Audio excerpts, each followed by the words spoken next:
بسم اللہ الرحمن الرحیم۔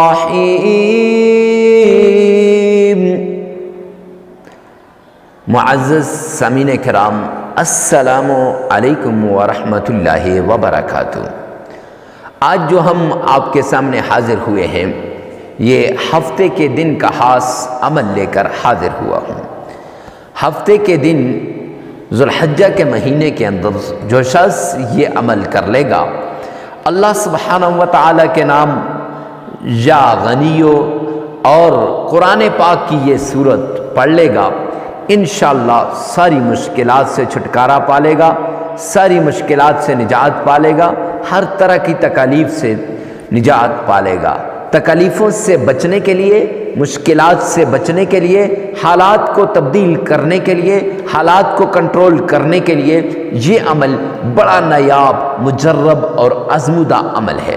معزز سامعین کرام، آپ نے سب سے پہلے اللہ کے حضور آپ نے پوری توجہ کے ساتھ، پورے دھیان کے ساتھ آپ نے اپنے رب کے حضور متوجہ ہو جانا ہے، اور پھر آپ نے درود پاک پڑھنا ہے۔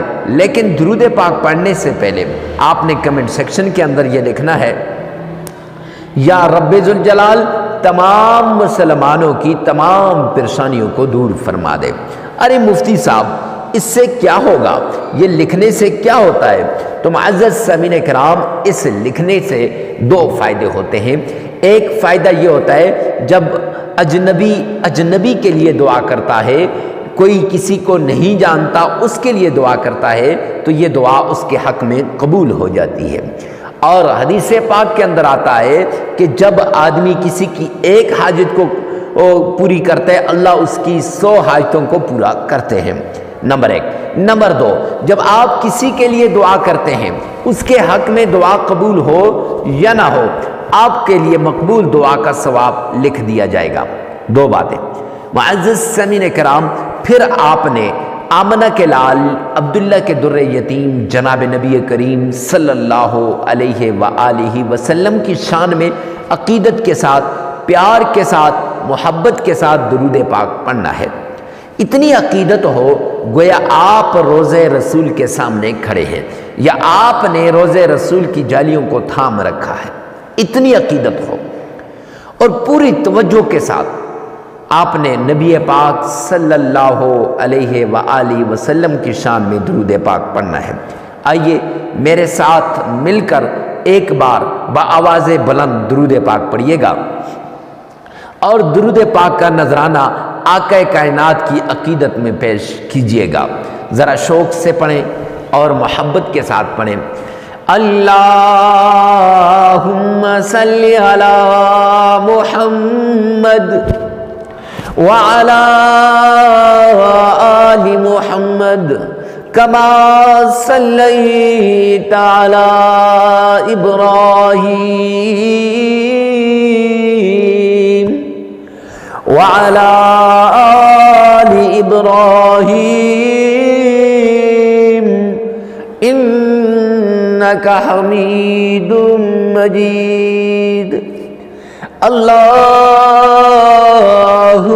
بارک علی محمد وعلی آل محمد کما بارکت علی ابراہیم وعلی آل ابراہیم انک حمید مجید۔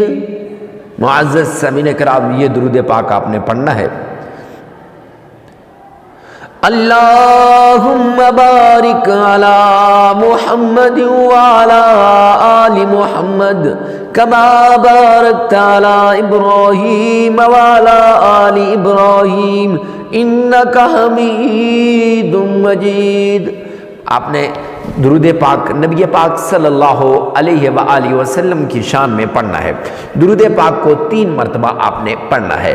اگر آپ کا تلفظ ٹھیک ہے تو ٹھیک، نہیں تو اسی ویڈیو میں سے 3 مرتبہ پیچھے کر کے سن لیں، اور پھر اس کے بعد 1 مرتبہ اپنی زبان سے ادا کر لیں، 1 مرتبہ، صرف 1 مرتبہ۔ اگر تلفظ ٹھیک ہے تو 3 مرتبہ آپ نے اپنی زبان سے ادا کرنا ہے۔ معزز سامعین کرام، درود پاک پڑھ لینے کے بعد آپ نے اللہ کے پیارے نام کو پڑھنا ہے، لیکن نام سے پہلے ایک بات یاد رکھیں، اکثر لوگ کہتے ہیں حضرت مفتی صاحب ہمارے وظائف اثر نہیں کرتے، مفتی صاحب ہم کیا کریں، فلاں مفتی صاحب سے، فلاں پیر صاحب سے، فلاں مولوی صاحب سے ہم نے یہ سنا تھا لیکن ہمارا جو ہے ابھی تک اثر نہیں کیا۔ لوگ کرتے ہیں اثر ہو جاتا ہے، ہم کرتے ہیں اثر نہیں ہوتا، اس کی کیا وجہ ہے؟ تو اس کی وجہ یہ ہے کہ سب سے پہلے آپ نے ان 3 شرطوں پر عمل کرنا ہے۔ 3 شرطیں، لوگ ان شرطوں کا دھیان نہیں کرتے، ان 3 شرطوں کا، اور پھر کہتے ہیں جو یہ عمل مکمل نہیں ہوتا اور یہ اثر نہیں کرتا۔ معزز سامعین کرام، آپ کا کھانا پینا اور پہننا یہ کیا ہونا چاہیے؟ بولیں جی، یہ حلال ہونا چاہیے۔ جب یہ حلال ہوگا، کھانا پینا پہننا، انشاءاللہ آپ کی عبادات بھی قبول، آپ کے وظائف بھی قبول، آپ کا سب کچھ قبول ہو جائے گا، نمبر 1۔ نمبر 2، آپ نے اللہ کے حضور آپ نے پوری توجہ کے ساتھ، پورے دھیان کے ساتھ اس عمل کو کرنا ہے، پورے دھیان کے ساتھ۔ کہیں ایسا نہ ہو کہ آپ ادھر باتیں کر رہے ہیں اور ادھر جو ہے آپ عمل کر رہے ہیں، 2 باتیں ہوگی۔ اور تیسرا، 5 وقت کی نماز کو آپ نے نہیں چھوڑنا۔ اگر آپ نے 5 وقت کی نماز چھوڑ لی نا تو پھر اس سے آپ کیا ہو جائیں گے؟ گناہگار ہو جائیں گے۔ گناہگار تو ہوں گے ہی ہوں گے، لیکن آپ کے وظائف جو ہیں وہ بھی اثر نہیں کریں گے۔ وظائف کے مؤثر بنانے کے لیے بھی، وظائف کو بھی بہترین بنانے کے لیے آپ نے 5 وقت کی نماز کو پڑھنا ہے۔ تو معزز سامعین کرام، 5 وقت کی نماز، میرے نبی نے فرمایا ومن اعرض، اللہ نے فرمایا ومن اعرض عن ذکری فإن له معیشۃ ضنکا، جو میرے ذکر سے اعراض کرے گا میں اس کی معیشت کو تباہ کر دوں گا۔ اب اللہ نے اعلان کیا ہے تو اس کی معیشت تباہ ہوگی یا نہیں، یہ تو آپ کو پتہ چل جائے گا۔ تو معزز سامعین کرام، 3 مرتبہ درود پاک پڑھ لیں، اگر تلفظ ٹھیک ہے تو ٹھیک، نہیں تو 3 مرتبہ اس ویڈیو میں سے سنیں اور 1 مرتبہ اپنی زبان سے پڑھ لیں۔ اور پھر اس کے بعد آپ نے یا وہابو یا وہابو یا غنیو، یا غنیو پڑھیں یا وہابو پڑھیں، دونوں میں سے ایک آپ نے پڑھنا ہے۔ ویسے میں آپ کو ریکمینڈ کروں گا یا غنیو کا زیادہ فائدہ ہے۔ یا وہابو آپ نے 3 مرتبہ پڑھنا ہے، اور یا غنیو کی 3 تسبیحیں آپ نے کرنی ہے، 300 مرتبہ یا غنیو کو پڑھنا ہے۔ یا وہابو 3 مرتبہ، یا غنیو 300 مرتبہ، اور اس کے بعد آپ نے سورہ اخلاص، اعوذ باللہ من الشیطان الرجیم، بسم اللہ الرحمن الرحیم، قل هو اللہ احد اللہ الصمد لم یلد ولم یولد ولم یکن له کفوا احد۔ یہ آپ نے 3 مرتبہ پڑھ لینی ہے، اور اگر آپ کا تلفظ ٹھیک ہے تو 3 مرتبہ پڑھیں، نہیں تو 3 مرتبہ اس ویڈیو میں سے سنیں اور 1 مرتبہ اپنی زبان سے ادا کر لیں۔ معزز سامعین کرام، پھر 3 مرتبہ درود پاک پڑھ لیں، عمل مکمل ہو جائے گا۔ 1 دن کا عمل ہے، یہ عمل آپ نے جو ہے تنہائی میں کرنا ہے، جگہ کی قید نہیں، وقت کی قید نہیں۔ ویڈیو کو ثواب کی نیت سے صدقہ جاریہ سمجھ کر شیئر کرنا مت بھولیے گا۔ اللہ میرا اور آپ کا حامی و ناصر ہو۔ والسلام۔